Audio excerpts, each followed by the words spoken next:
नमस्कार, मैं हूं आपके साथ अभिषेक। बागेश्वर धाम पीठाधीश्वर धीरेन्द्र शास्त्री 3 वादों को खत्म करने के लिए दिल्ली से लेकर बांके बिहारी की नगरी वृंदावन तक पद यात्रा की शुरुआत करने जा रहे हैं। इस यात्रा की शुरुआत 7 नवंबर को दिल्ली में होगी और यात्रा 16 नवंबर को मथुरा पहुंचेगी।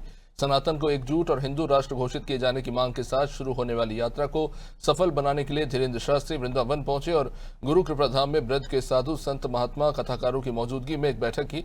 मीडिया से बात करते हुए धीरेन्द्र शास्त्री ने कहा कि भाषावाद, क्षेत्रवाद और भाषावाद को शून्य करने के लिए इस यात्रा की शुरुआत होगी। उन्होंने कहा कि भारत को कुछ ताकतों द्वारा खंड खंड करने की तैयारी है। भारत में लगातार सनातनी परंपरा पर उंगली उठाई जा रही है। इस बैठक में दिल्ली से भाजपा सांसद मनोज तिवारी भी शामिल हुए। उन्होंने कहा कि सनातन बढ़ेगा तो दुनिया में शांति होगी।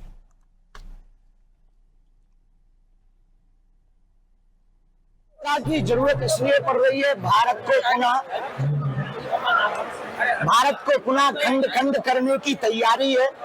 भारत में लगातार विदेशी ताकतें सक्रिय हैं। सनातनी परंपरा पर लगातार उंगली उठाई जा रही है।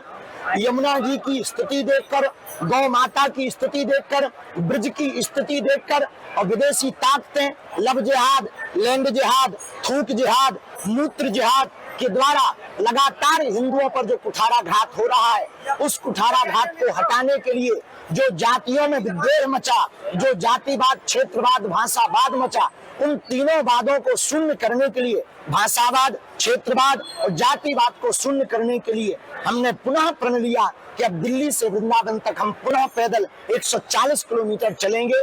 इस कात्यायनी माता मंदिर से चलकर श्री धाम वृंदावन आएंगे, बांके बिहारी के दर्शन करके यमुना महारानी के क्षेत्र में पदयात्रा को विराम देंगे। 7 नवंबर से और दिल्ली से वृंदावन तक की पदयात्रा शुरू हो रही है।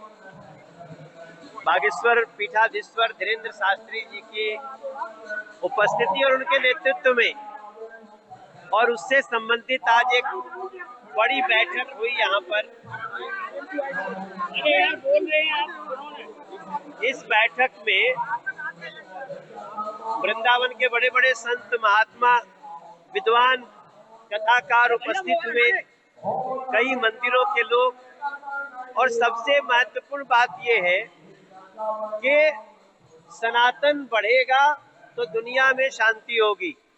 मैं भी इससे जुड़ा हुआ हूँ और मैं स्वयं दिल्ली से 7 नवंबर को पदयात्रा में साथ रहूंगा।